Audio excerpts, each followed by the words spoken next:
So first I want to say thank you, Dr. Varmus, for coming out. And when we were envisioning this trip, we were trying to find the hook to get him out here. And we finally hit upon the fact that we were having the Tour de Barbecue race. And the whole idea of a Cure to Barbecue race is it's more of a ride. It's more of a ride.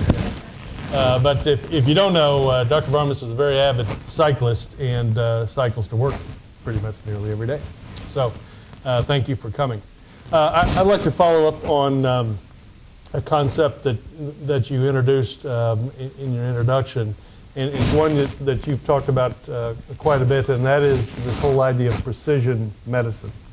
And with the findings that are coming out from the Cancer Genome Anatomy project, how do you think that that will influence clinical medicine and clinical care over the next 3 to 5 years? Well, the question's a good one, because probably nothing more in my mind from day to day than how we take all this new information about the genetic damage that's been done to the chromosomes of a cancer cell and use that to good clinical purpose. At one level, it's easy to respond because we already have good examples of how we use such information and actually place cancer under a very tight lid. And this is an example that everybody here knows. And it's an easy example because it concerns a very responsive disease, namely chronic myeloid leukemia, a disease in which virtually every patient has more or less the same genetic damage, namely a chromosomal translocation that joins chromosome 9 with chromosome 22 to create an activated enzyme called tyrosine kinase encoded by a gene called the c-Abl gene. And we know there are now at least 3 effective inhibitors of the activated kinase created by that translocation and gene fusion, the most famous of which is imatinib or Gleevec. And we now know 12 years after the drug was, 13 years after the drug was first introduced in a phase 1 trial, that is an early stage trial for toxicity, in which 50 out of 51 patients in that phase 1 trial went into a prompt remission, that taking that drug for the rest of one's life can allow a patient who normally had a 5-year survival likelihood have a normal lifespan. Now, we also learned from that experience that a certain number of patients develop resistance to the drug. But we've learned in the course of events that there are ways to overcome resistance by, first of all, understanding it. Why has the cell become resistant? In this case, a dramatic finding was that most of those patients have additional mutations affecting the same putative target, the kinase encoded by the Abl gene. And new drugs that work even on the doubly mutant protein are in general effective. So a lot of lessons learned from that one case. We have other examples in which precision medicine is being employed because we know, we take one example that I'm very familiar with because my own lab works on it, patients who have had adenocarcinoma of the lung, the most common form of lung cancer being the most common form of death from cancer in the world and in the US. If you have a mutation that affects a gene that makes a receptor called the epidermal growth factor receptor, you are very likely, the 70% chance that you're going to have a dramatic remission when you take a drug that is an inhibitor of the mutant protein, which again is an enzyme called a kinase. However, the examples begin to fail there. And what's more, we're challenged by the fact that most cancers are much more heterogeneous than either chronic myeloid leukemia or even adenocarcinoma of the lung. And drug resistance is very frequent. Moreover, we haven't yet figured out how we're going to make use of all the information that's pouring out of many labs and clinics, because we haven't figured out how to create our information bases, our data warehouses of genetic information, clinical response information, in a way that makes the utilization of that information readily accessible to to practicing clinicians. It's not going to be enough to say that a few specialists at major cancer centers are able to make use of the tools of precision medicine, namely advanced genomics and informatics and new drugs. There are a whole set of things we don't actually know how to do yet. Test a lot of new drugs efficiently, decide which drugs should actually go into clinical testing, create the databases that are usable across the country, and amalgamate the information that comes from these various approaches, how to design drugs based on what we have learned about mutations, the effects of those mutations on proteins, how we make drugs against certain classes of proteins that have been difficult to make drugs against in the past, like factors that influence transcriptional control. We also haven't learned yet how to make use of a much simpler, what might seem like a much simpler kind of information. Let's use existing drugs, which we know in some cases produce extraordinary results in patients, but we don't know which patients are going to have those results beforehand. And this is going to require a real change in the habits of those who practice medicine, a much greater willingness on the part of physicians to put information into electronic databases that are interoperable, an appeal to patients to act as cancer information donors so that what's learned from the treatment of their cancers goes into a general knowledge base that all of us can profit from, including the patients themselves.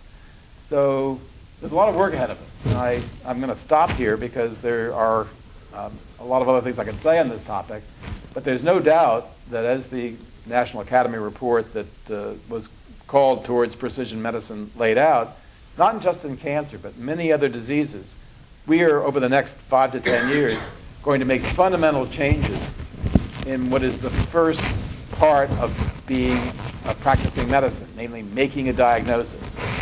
And while some person who has lung cancer may say, I have lung cancer, we already know that that is not an adequate diagnosis to proceed with treatment. You need to know what cell type is affected, what mutations have occurred, and how the status of the cell is altered in a variety of other ways that involve gene expression and protein degradation and other things that we probably don't have time to get into today. So we are just past the 40th anniversary of the passage of the National Cancer Act, and that has had a profound effect upon survival rates from cancer. In the early 70s, it was basically 50%, and now it's a little over 65%. And when you look at that from a historical perspective, that's a pretty amazing advance. But the rate seems to be slow but continuous. Do you think it's possible, given the fact that there are so many different diseases that are cancer, to make dramatic advances and have bigger chunks of gains there, or are we going to continue on this path of kind of incremental advances and reaching some threshold at a point? Well, there are a lot of ways to look at the question as you posed it.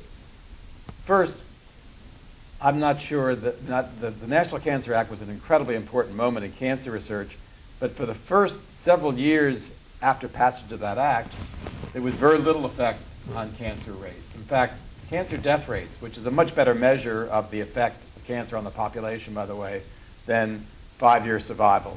I hear 5-year survival talked about frequently because it is one kind of measure, but I think most people who look at this carefully immediately understand that you can alter the 5-year survival simply by diagnosing the cancer earlier and dying at the same time that you would have died otherwise.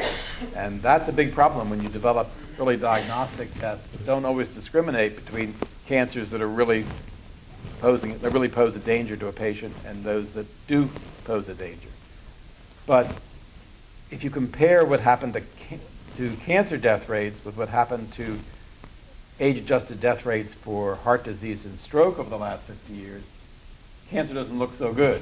You called I'm happy to see that overall the slope is in the right direction, but it's not in my view, as fast as I'd like it to be, and it's not as fast as we achieve changes in heart disease and stroke. But I think that's a teachable moment to appreciate that, because almost all cardiovascular disease is attributable to the same basic pathogenic mechanism that leads to atherosclerosis and narrowing of arteries and the occlusion of vessels. Whereas cancers, while they all lead to overgrowth of cells and metastasis and other growth properties that eventually kill individuals, every cancer arises in a different cell type with a different set of mutations and other kinds of changes. And that's going to make life hard. And if you look overall at the problem, all cancers, I don't think we'll ever see a dramatic decline in death rates. But if you look at individual cancers, you will. And certainly what happened with testicular cancer in the late 70s with the discovery of the platinum drugs was one example. Small number of cases per year, perhaps, but a very dramatic thing. Having early diagnosis of cervical cancer with pap smears has made a huge difference. Now there are only 11,000 cases of flagrant of advanced cervical cancer in this country, 3,000 deaths. But there are parts of the world, India, parts of South America, where cervical cancer is the leading cause of death among females. And the amazing thing about that is that we actually have a tool that could eliminate the vast majority of those cases by using a vaccine that addresses the fundamental cause of the disease, namely infection with certain strains of human papillomavirus. We've taken CML, disease I just discussed, and the death rate from CML has gone from roughly 5,000 per year to a very low number. It's just a few hundred a year now. So there have been some, if you look cancer by cancer, you will see those dramatic changes, but it's very difficult to see it overall because cancer is a common disease. We diagnose, about 500,000 people die of cancer every year in this country. About half of all males will develop it. About a third of all females will develop it. Those are big numbers. And if we look at all of the conventional cancer classifications, which is certainly in the realm of 100, or think about the actual differences among cancers and realize that there are literally thousands of potential diagnoses, then we realize the magnitude of the problem. But let's not forget the flip side, which is there are commonalities. So the commonality that I am most focused on myself in thinking about this problem is the frequency of mutations in a gene that's known as the KRAS gene. Scientists in the audience will know what I mean. The others could just say this is one gene that's very important. We've known for 30 years that mutations in the gene called KRAS are present in virtually all pancreatic cancers that come from the so-called ductal epithelium, about 50% of colon cancers, about 30% of lung cancers, or at least lung adenocarcinomas, and a very significant percentage of other kinds of cancers. And yet in 30 years, we've never figured out how to use drugs or the immune system or radiation or other techniques to reverse the effect of RAS mutations on cells or to kill cells that contain such mutations. There's a huge challenge, a truly grand challenge in the world of cancer research. And if we had a way to make a dramatic effect on cells that are cancerous because they harbor mutations in the KRAS gene, I think you would see probably one of the biggest, most dramatic changes in outcomes in cancer that the country has observed. We have a lot of young scientists in the auditorium this afternoon. What words of advice do you have for them embarking upon a career in cancer research? Okay. Well, look, I always shy away from this kind of advice, especially when it's not just to one person, but to lots of people, because everybody has just different motivations for being in this field. But I think there are a couple of things to say. One is that never in the history of cancer research as I've experienced, which is now, I hesitate to say, over 40 years, has there been so much potential for learning important stuff that actually has clinical consequences. So, and yet, I know that there's apprehension among young people because people say budgets aren't growing. It's very competitive to get grants. Those things are true, but, and I think Senator Moran will find this consoling, that I appreciate the fact that the NCI has a $5 billion budget every year. That's a lot of money, and we can make very good use of it, and a lot of people get funded, and we're trying to use the money in the best possible way through new initiatives that are attractive to young scientists. We favor young scientists in the grant-making process. We try to incorporate the young scientists in devising provocative questions that they then hopefully inspired to answer. And I would say that even though there are risks in any field of science, as long as the economy is stagnant, until we can get increases again that are reflective of our national ambitions and commensurate with the talent that's out there to use the money well. Even now, there are tremendous opportunities, and if you feel passionate about working on these fascinating biological problems that have remarkable consequences for the health of your fellow human beings, seize the moment. One final question is, we're going to take a couple of questions from the audience, but what are you most optimistic about? You're talking about in the domain of In the domain of science, yes. Although I'd be happy to have you expand upon the other topic at a later time. We'll do that on our bike. Well, the thing that I find truly inspiring at the moment is the remarkable power that new technologies have given us to understand the workings of biological systems at a fundamental level. And what also is very striking to me is somebody who began my career at a time when we really understood nothing about cancer, and the only way that I could see to try to approach it and learn about how a normal cell became a cancer cell was to use viruses in mice and chickens that could turn a normal cell into a cancer cell. Today, we have the power is given to us with new technologies, and this includes not just DNA sequencing machines, but the informatics tools that allow us to assemble information and begin to understand what we're finding, to characterize all of the RNA transcripts in the cell, to analyze the inhibitory RNAs and their consequences, and to look at protein structures and to look at interactions among proteins. Our power to understand how biological systems actually work in human tissue, in human cancer samples, and then to go in one step into the thinking that is required to conceive new ways to diagnose, treat, and prevent cancer is really exhilarating. It's so far from what it was like to be grasping at straws to understand why a cancer ever arose, and working with a virus that caused a sarcoma in chickens.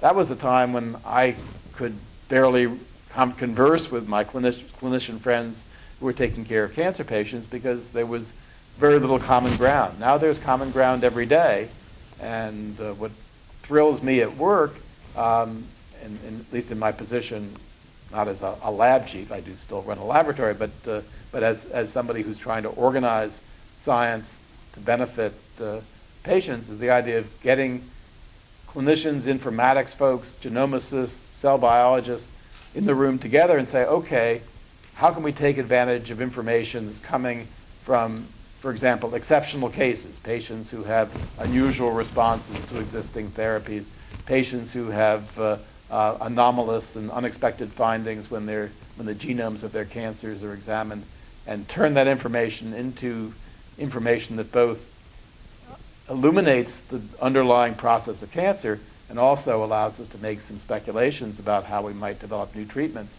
that are more broadly applicable. We have time for a couple of questions from the audience. Anyone is so moved? Joe? There's some hands. Yes, hello, Dr. Varmus. I'm Joe McGurk, a stem cell transplant physician at the University of Kansas, and we've seen remarkable growth in our transplant program fivefold in the last 5 years with Roy's leadership. We're holding out great hope for cellular therapeutics, and I wonder if you would mind commenting on that aspect of cancer medicine. We talked a lot about the pharmacologic approach. Well, not sure where to begin with this, because obviously I'm supportive of cell therapies. We've had some special successes in the last couple of years with immunotherapies that are cell-based.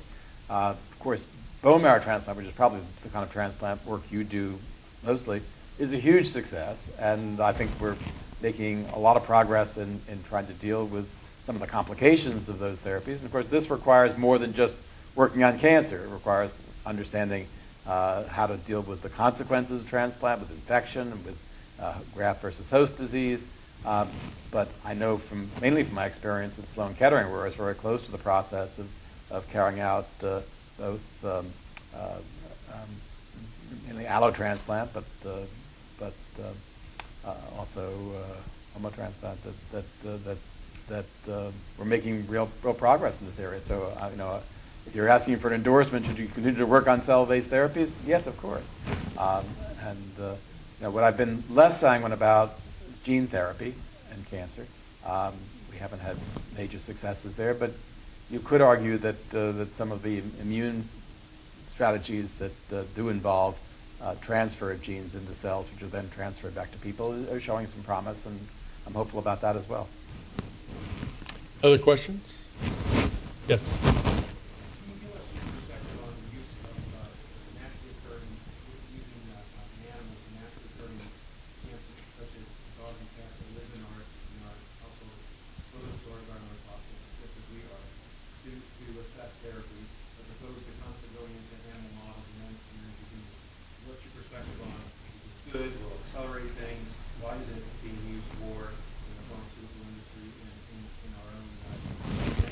Well, if you're talking about using domestic animals as testing grounds for preclinical use in human beings, that's interesting. That topic just came up in a conversation we had about 2 hours ago. And I think there is utility, but what concerns me is whether there are going to be enough naturally occurring cancers in our domestic animals to provide a reliable cohort of animals to be tested. I think these domestic pets. I have cats. My wife had a dog. We're interested in treating animals as well as using them as test beds for therapy. But I think that there are other more promising directions in which to take the whole question of how we do testing of drugs before they go into human patients. In particular, I'd point out the increasing reliance that people are placing on patient-derived xenografts, that is, tumors taken directly from patients and put into animals without further cell culturing. I'm also quite optimistic about using certain kinds of cell culture methods that are newly designed to allow so-called organoids, small collections of cells that form cancers or normal tissue, to be prepared from patient material quite directly by isolating stem cells, and other new means to establish cell lines directly from tumors using inhibitors of proteins that are in certain signaling pathways like the Rho kinase. So I think there are a lot of things that need to be pursued, and as I was explaining to some of our colleagues a little earlier, the NCI is quite interested in trying to set up head-to-head testing of some of these preclinical methods. I don't think that useful as some of the animal models are that occur in dogs and cats and other animals, and how interesting they are from the point of view of gene discovery, for example, that they're going to be a commonly used vehicle for preclinical testing. One more question. Yes. The question was related to prevention, and we made significant success in smoking cessation and What is the next area you think that prevention might be? Well, it's always hard to say where the next success is going to be when you haven't had it yet. I mean, that's like saying, where is the next breakthrough to come from? Well, if you know where it's going to come from, it's not a breakthrough. But one of the things that I'm quite focused on is just making better use of prevention, the prevention tools we already have, because an awful lot of our population has not been successfully converted to prevention practices. For example, in the U.S., we have a growing epidemic of obesity. And we know that obesity is a major factor in cancer mortality. Probably about 20% of cancer mortality in this country would be eliminated if we didn't have a problem with obesity.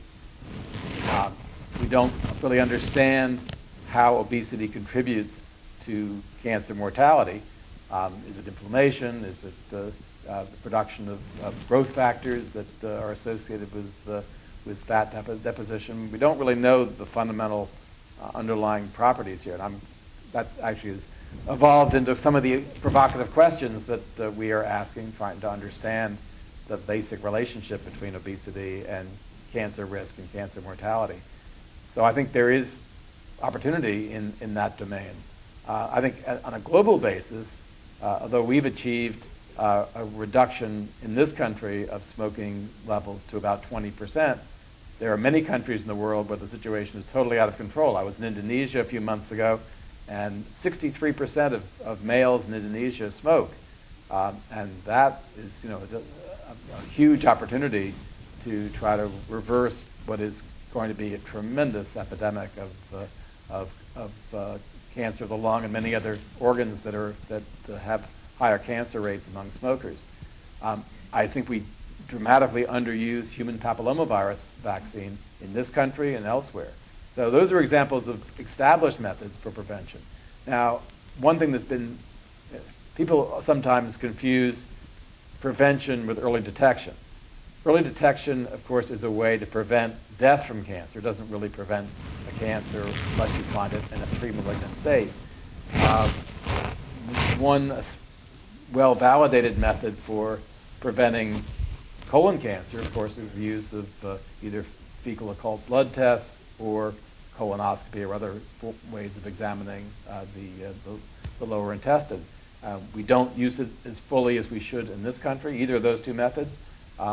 We are just in the beginnings of using those methods in other countries.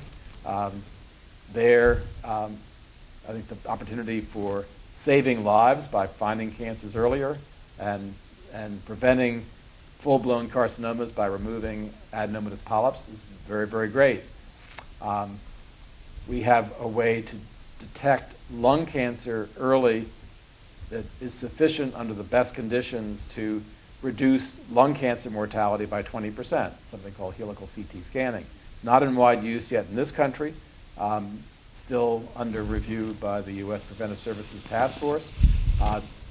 It's not by any means a perfect method, and as you know from reading recent reports about prostate cancer screening and even to a certain extent breast cancer screening, less of a problem than prostate screening with PSA, we are overdiagnosing a lot of people who don't really have a cancerous lesion that would kill them.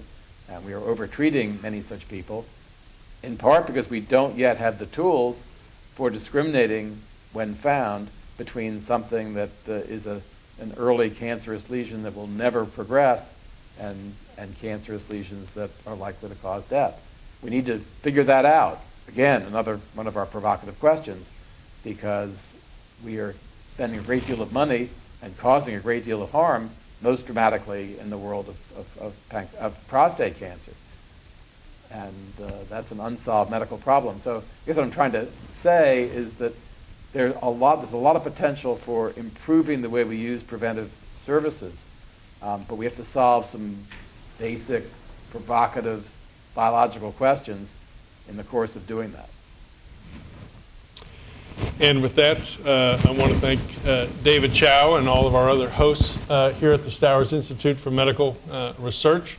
I want to thank Governor Brownback and his staff who helped put this together. Obviously, thank Senator Moran, who was instrumental in inviting Dr. Varmus out. And finally, I'd like But to... as someone might say, when your appropriation Yeah. committee member invites you, you are likely to come. I'm glad I did. And finally, I'd like to ask all of you to join me in thanking Dr. Varmus for coming.